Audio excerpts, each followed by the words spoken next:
नमस्कार, मैं हूं सौरभ शर्मा। 4 दिन के बाद प्रधानमंत्री नरेंद्र मोदी जापान के एक बड़े मंच पर होंगे। उस मंच पर दुनिया के 20 शक्तिशाली मुल्कों के प्रमुख होंगे। लेकिन एक सर्वे के मुताबिक इन लोगों में सबसे ज्यादा प्रभावशाली नरेंद्र मोदी होंगे। और यह सर्वे भारत में नहीं हुआ है, यह सर्वे हुआ है ब्रिटेन में।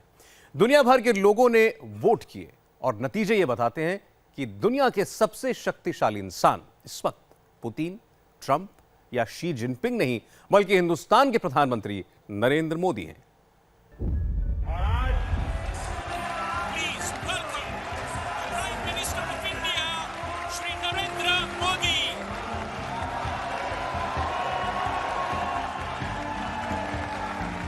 Light, camera, action.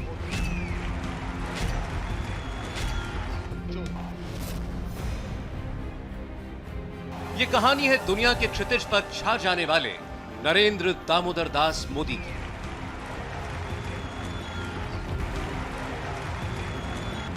ये कहानी है चाय वाले से प्रधानमंत्री बने नरेंद्र मोदी के असाधारण फैसलों की, जिसने हिंदुस्तान को महाशक्तियों की कतार में खड़ा कर दिया। ये कहानी है दुनिया की महाशक्तियों के दिग्गजों को पछाड़कर दुनिया के सबसे ताकतवर इंसान का सम्मान पाने की। एक के बाद एक नरेंद्र मोदी शोहरत की बुलंदियों को छू रहे हैं। सरहदों की सीमाएं भी प्रधानमंत्री नरेंद्र मोदी की लोकप्रियता के समंदर को रोक नहीं सकी। तभी तो नरेंद्र मोदी की शख्सियत में दुनिया एक ऐसे ग्लोबल लीडर की छवि देख रही है जो अमेरिका के राष्ट्रपति डोनाल्ड ट्रंप से भी ज्यादा ताकतवर है। न मैं आंख झुका के बात करूंगा, न मैं आंख उठा के बात करूंगा, मैं आंख मिला के बात करूंगा। जो चीन के राष्ट्रपति शी जिनपिंग से ज्यादा आक्रामक तेवर वाला है। मैं दोस्तों इंतजार लंबा नहीं कर सकता। चुन चुन करके हिसाब लेना ये मेरी फितरत है, ये हमारा सिद्धांत है। हम घर में घुस के मारेंगे। जो रूस के राष्ट्रपति व्लादिमीर पुतिन से ज्यादा शक्तिशाली है। भारत ने एक अभूतपूर्व सिद्धि हासिल की है। भारत ने आज अपना नाम अंतरिक्ष महाशक्ति, स्पेस पावर के रूप में दर्ज करा दिया है। अब तक दुनिया के 3 देश, अमेरिका, रूस और चीन को यह उपलब्धि हासिल थी। अब भारत चौथा देश है जिसने आज यह सिद्धि प्राप्त की है। यकीन मानिए 27-28 जून को जब प्रधानमंत्री नरेंद्र मोदी G20 समिट में जापान में होंगे, तब ट्रंप, पुतिन, शी जिनपिंग के साथ होंगे, तो पूरी दुनिया की नजरें मोदी पर टिकी होंगी, क्योंकि प्रधानमंत्री सबसे ऊंचे नेता के तौर पर उभरे हैं। ब्रिटिश हेराल्ड के सर्वे के मुताबिक मोदी इस वक्त दुनिया के सबसे ताकतवर इंसान है। मोदी पर इंटरनेशनल भरोसे का सॉलिड टेस्ट। मोदी सबसे आगे, पुतिन, ट्रंप और जिनपिंग पीछे। हिंदुस्तान के महाशक्ति बनने का टाइम आ गया। दुनिया बोली नरेंद्र मोदी हैं असली बाहुबली। जल, थल और नभ में यही गुंजायमान है कि हिंदुस्तान के प्रधानमंत्री नरेंद्र मोदी सर्वशक्तिमान हैं। नरेंद्र मोदी ने दुनिया के मंच पर भारत का एक ऐसा विजन पेश किया जो दुनिया की एक महाशक्ति बनेगा। मोदी ने जो कहा और जो सॉलिड सबूत पेश किए, उसका लोहा दुनिया मान रही है। मोदी की इस कहानी का ट्रेलर मशहूर विदेशी पत्रिका ब्रिटिश हेराल्ड का सर्वे सुना रहा है, जिसका शीर्षक है दुनिया का सबसे ताकतवर इंसान। और अब इस सर्वे की इनसाइड स्टोरी को समझिए। मशहूर पत्रिका ब्रिटिश हेराल्ड ने एक पोल करवाया। 2019 के सबसे ताकतवर शख्स पर सर्वे किया गया। दुनिया भर से 30 लाख से ज्यादा लोगों ने राय रखी। लिस्ट में दुनिया की 25 दिग्गज हस्तियां शामिल थी। आखिरी राउंड में दुनिया की 4 हस्तियां पहुंची। वोटिंग परसेंट के हिसाब से विजेता बने नरेंद्र मोदी। मोदी ने किसे किसे पछाड़ा यह भी देखिए। पहले पायदान पर नरेंद्र मोदी, दूसरे नंबर पर व्लादिमीर पुतिन, तीसरे नंबर पर डोनाल्ड ट्रंप और चौथे पर शी जिनपिंग। दरअसल प्रधानमंत्री मोदी के लिए दुनिया भर में लोगों ने दिल खोलकर वोटिंग की। मोदी के पक्ष में इतनी वोटिंग हुई कि डोनाल्ड ट्रंप, व्लादिमीर पुतिन और शी जिनपिंग चारों खाने चित हो गए। देखिए किसको कितने वोट मिले। नरेंद्र मोदी को 31% लोगों ने दुनिया का सबसे ताकतवर शख्स बताया। व्लादिमीर पुतिन को 29% वोट मिले, डोनाल्ड ट्रंप को 22% और शी जिनपिंग को सिर्फ 18%। कई अंतर्राष्ट्रीय मैगजीन वक्त वक्त पर लोगों का ओपिनियन जानने के लिए सर्वे करती रहती है। सर्वे करवाने के पीछे मकसद होता है दुनिया भर में बसे लोगों का मन टटोलकर यह पता करना कि वो किसे सबसे ताकतवर इंसान समझते हैं। यह राय बहुत अहम होती है क्योंकि किसी भी नेता को लेकर ऐसी राय तभी बनती है जब दुनिया उसकी राजनीतिक समझ को स्वीकारे, उसकी कूटनीति का इंपैक्ट हो, उसके फैसले प्रभावित करने वाले हों और वो चेहरा अपने मुल्क में लोकप्रिय हो। लोकतंत्र में सबसे बड़ी ताकत है आम जनता का समर्थन। नरेंद्र मोदी जी आज जिस तरीके से चुनाव जीते हैं, उसके बाद मुझे एक संस्कृत के जो श्लोक याद आता है कि सदेशे पूज्यते राजा। राजा जब स्वदेश में ये समर्थन राजा को मिलता है, वो महाशक्तिमान पुरुष हो जाते हैं। वो दुनिया में आज जो ताकत नरेंद्र मोदी दिखा रहे हैं, उसके सबसे बड़ी जो रूट है वो है देश के आम जनता का समर्थन। अगर नरेंद्र मोदी की शख्सियत के पन्नों को पलटे तो हर पन्ने में एक साहसिक और निडर प्रधानमंत्री का जिक्र मिलता है जो अपने मुल्क और इंसानियत के लिए कोई भी बड़ा फैसला लेने से नहीं कतराता। यही तो है सबसे ताकतवर इंसान की पहचान। ये तस्वीरें तो आपको याद ही होंगी जब व्हाइट हाउस में मेहमान मोदी की मेजबानी डोनाल्ड ट्रंप ने की थी। कैमरों में कैद इन तस्वीरों के पीछे भी एक केमिस्ट्री थी जो नरेंद्र मोदी ने इंडिया टीवी के ऐतिहासिक इंटरव्यू में इंडिया टीवी की editor in chief Rajat Sharma को बताई थी। ट्रंप के बारे में तो लोग कहते हैं बहुत टेढ़े इंसान हैं, और लेकिन उनसे आपने ऐसी आत्मीयता कर ली, वो कहते हैं इवांका मोदी जी के फैन है। पहले तो दुनिया के नेताओं के संबंध में हम किसी तीसरे के द्वारा जो जानते हैं ना, वो सही नहीं है जी। ऐसा नहीं करना चाहिए। मेरा खुद का एक्सपीरियंस बिल्कुल ही जो सुनता हूं उससे अलग है, बिल्कुल अलग है जी। और ये बात सही है। मैं आपको बताता हूं, मैं जब पहली बार राष्ट्रपति ट्रंप से मिला तो व्हाइट हाउस में शायद हम लोग 9 घंटे थे। शायद रेयर ऐसा होता होगा, वरना 1 घंटा जाते हैं मीटिंग करते हैं। अच्छा, वो मुझे ले गए अपना पूरा व्हाइट हाउस दिखाने के लिए। व्हाइट हाउस पहले भी जाता था और अन्य राष्ट्रपति के समय भी गया। उन्होंने मुझे अब्राहम लिंकन जिस कमरे में रहते थे वहाँ स्पेशली ले गए, और मेरे मन पे एक बात की बड़ा प्रभाव रहा। न उनके हाथ में कोई कागज था, कुछ नहीं था। उन्होंने उस कमरे में जो टेबल था, कौन सा एग्रीमेंट हुआ था, कौन सा साइन हुआ था किसके साथ, सारा हिस्ट्री डेट वाइज वो ऐसे ही बोल रहे थे बिना कागज। I was impress. और वो भी मुझे प्यार से, इवन अपना खुद का कमरा भी वो मुझे देखने के लिए ले गए। दोनों मुल्कों के रिश्तों को नई ऊंचाई मिली। ये मोदी और ट्रंप की दोस्ती का असर है कि आतंक के गढ़ पाकिस्तान पर अमेरिका की नजरें टेढ़ी हैं। चौंकाने वाली बात यह है कि कुछ मुद्दों पर अमेरिका से मतभेद हैं, जैसे रूस के साथ डिफेंस डील को लेकर या फिर टैक्स को लेकर, लेकिन मोदी कूटनीति के मास्टर हैं। डोनाल्ड ट्रंप के ढुलमुल स्वभाव के बावजूद अमेरिका से रिश्ते बराबरी की धुरी पर हैं। आलम यह है कि अमेरिका के विदेश मंत्री कहते हैं कि मोदी हैं तो मुमकिन है। And I'm very much looking forward to my trip next week and meeting with Prime Minister Modi and my new counterpart, face to face. As Prime Minister Modi said in his latest campaign, he said, Modi high to Mumkin high. Modi makes it possible. I'm looking forward to exploring what's possible between our two peoples, and I'm looking forward to our conversation today, Meg. विदेशों में पढ़ा हुआ व्यक्ति ने एक चाय वाला इतने बड़े बड़े दुनिया के राष्ट्राध्यक्ष इतना नॉर्मल।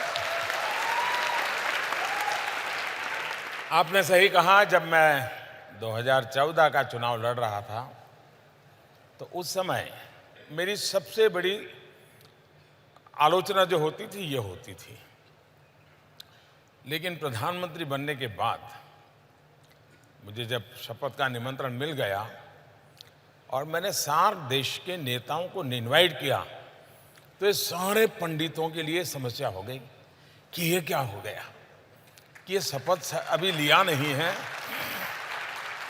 और इसने ऐसा ही तीर छोड़ दिया। तो वहीं से फिर यात्रा शुरू हुई। मेरा बैकग्राउंड क्या है क्या नहीं है, उसका मेरे काम, मेरे सपने, मेरे प्रयास, उससे कोई लेना देना नहीं।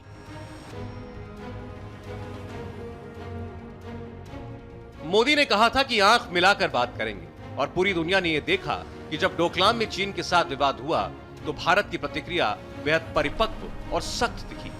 मोदी की लीडरशिप में भारत ने अपनी सेना को लौटने का आदेश नहीं दिया। हम बातचीत के जरिए विवाद को हल करने की प्रतिबद्धता जताई और यहां भी नरेंद्र मोदी की कूटनीतिक जीत हुई। 72 दिन चले टकराव के बाद डोकलाम विवाद सुलझ गया। चीन और भारत की रिश्ता पटरी पे है। देखिए, समय के साथ साथ कूटनीति बदलते रहते हैं। नरेंद्र मोदी जी की इतनी बड़ी जीत के बाद अभी चीन चाहते हैं भारत के साथ मीटिंग करने के लिए। G20 में नरेंद्र मोदी जी के साथ चीन का औपचारिक बैठक होगा, लेकिन इस समय डोकलाम की कूटनीतिक सफलता और ये बड़ी चुनाव में बड़ी जीत नरेंद्र मोदी तय कर रहे हैं कहाँ मीटिंग करना है, क्या कैसे करना है, रोड मैप क्या होगा। तो सबसे बड़ी सफलता ये है कि आज ये जन समर्थन और कूटनीतिक सफलता कारण महाशक्तिमान नरेंद्र मोदी और कूटनीति में वो अपने बार्गेन पावर खुद दिखा रहे हैं। मोदी ने बता दिया कि दुश्मन नहीं, दोस्त बनाने निकले। इंडिया टीवी के editor in chief Rajat Sharma के साथ ऐतिहासिक इंटरव्यू में मोदी ने चीन से रिश्ते की अनसुनी कहानी सुनाई थी। चीन के राष्ट्रपति की, प्रधानमंत्री की इमेज तो हमारे जीवन में ऐसी होती थी, बिल्कुल कुछ बोलेंगे नहीं। माउस से तो एक बार स्माइल कर दिए तो बड़ी खबर होती, माउस स्माइल। वो आपके साथ झूला झूल रहे हैं। मैं जब प्रधानमंत्री बना तो दुनिया के देश के लोग एक कर्टसी कॉल करते हैं, आपको बधाई देते हैं। तो राष्ट्रपति श्री का फोन आया। मेरा उनसे कोई परिचय नहीं था, पहली मुलाकात टेलीफोन पे हुई। तो फोन पर स्वाभाविक हम कहते हैं, उन्होंने मुझे कहा कि आप चाइना आइए, मैंने कहा आप हिंदुस्तान आइए। तो ये कर्टसी होती है। उन्होंने कहा कि भाई मुझे तुम्हारे गांव जाना है, फोन पे कहा पहले ही दिन। मैंने कहा मेरे गांव जाना है आपको? तो उनको प्रोनाउंसिएशन मालूम था, बोले वडनगर जाना है। बोले मालूम है वडनगर मुझे क्यों जाना है? मैंने कहा मुझे मालूम नहीं है। बोले ह्यूएनसांग जो चीनी फिलोसोफर 800-1000 साल पहले यहाँ आया था, बोले वो तुम्हारे गांव में जाके रहा था और जब भारत से लौटा तो मेरे गांव में आके रहा था। तो बोले हम लोगों का बड़ा चाहता है।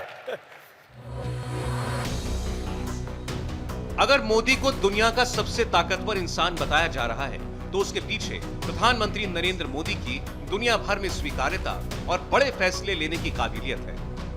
भारत की ताकत की अहमियत की झलक तब मिली जब 14 फरवरी को पुलवामा हमले और 26 फरवरी को बालाकोट हवाई हमलों के बाद दुनिया भर से समर्थन मिला।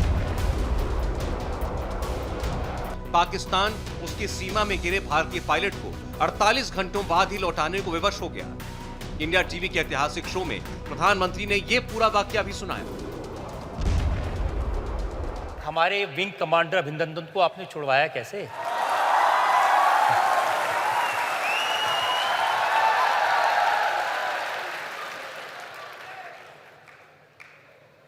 वो एक रात थी,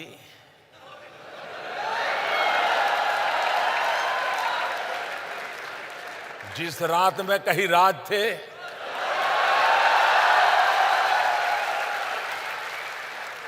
राज को राज ही रहने दीजिए।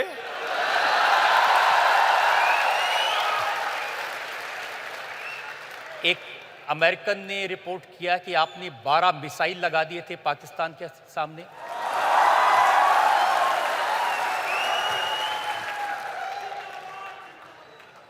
मैं भी बहुत कुछ सुनता हूं। मोदी पक्के इरादे वाले शख्स हैं। जो भी करते हैं पूरी शिद्दत से करते हैं, छोटा नहीं सोचते, बड़े फलक पर जाते हैं, कड़ी मेहनत करते हैं और जब उनकी इसी कड़ी मेहनत पर 125 करोड़ की जनता मोहर लगाती है तो वो सर्वशक्तिमान बन जाती है। पूर्ण बहुमत की सरकार, हमारे देश में हमारे पॉलिटिकल पंडित भी इसकी ताकत नहीं समझते हैं। 30 साल तक देश में पूर्ण बहुमत की सरकार न होने का एक सबसे बड़ा खामियाजा विश्व में हमारी स्वीकृति के लिए एक सवालिया निशान बन गया।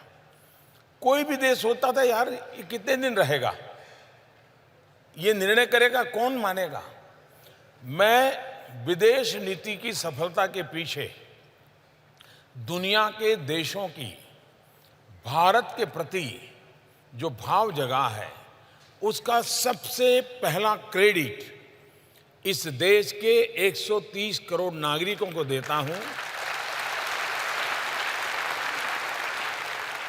2014 में 30 साल के बाद उन्होंने पूर्ण बहुमत वाली सरकार बनाई। उस सरकार का परिणाम है कि दुनिया के देशों को भारत के प्रति एक विश्वास पैदा हुआ है।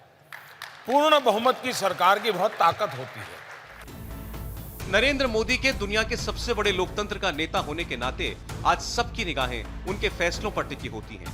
ये मोदी का दम है कि आज बड़े बड़े मुल्कों के राष्ट्राध्यक्ष उनकी तारीफ में कसीदे पढ़ते हैं। रशिया के डिप्टी प्राइम मिनिस्टर को पुतिन भेजा नरेंद्र मोदी जी से मिलने के लिए। कह रहे हैं कि पुतिन के साथ जो मुलाकात होगी उसमें क्या क्या एजेंडा होगा, कैसे रूस और भारत की रिश्ता आगे बढ़ेगा, डिप्टी प्राइम मिनिस्टर को भेज रहे हैं। एक कूटनीति के एम्बेसडर भी ये काम कर सकते थे, लेकिन पुतिन इंपॉर्टेंस दे रहे हैं और कह रहे हैं आज नरेंद्र मोदी जी के साथ जो पुतिन के मीटिंग होने वाला है उसमें रशिया का इंटरेस्ट भारत से भी ज्यादा है। मोदी को ब्रिटिश हेराल्ड के सर्वे में सबसे ताकतवर इंसान चुनने के पीछे उनके चौंका देने वाले बड़े और कड़े फैसले भी हैं, जिससे करोड़ों गरीब हिंदुस्तानियों को फायदा हुआ। पूरी दुनिया मोदी के स्वच्छ भारत की ताकत देख रही है। पूरी दुनिया ने ब्लैक मनी पर मोदी की सर्जिकल स्ट्राइक देखी। दुनिया ने जीएसटी के तौर पर सबसे बड़ा कर सुधार देखा। और अगर ये आज मुमकिन है तो उसके पीछे मोदी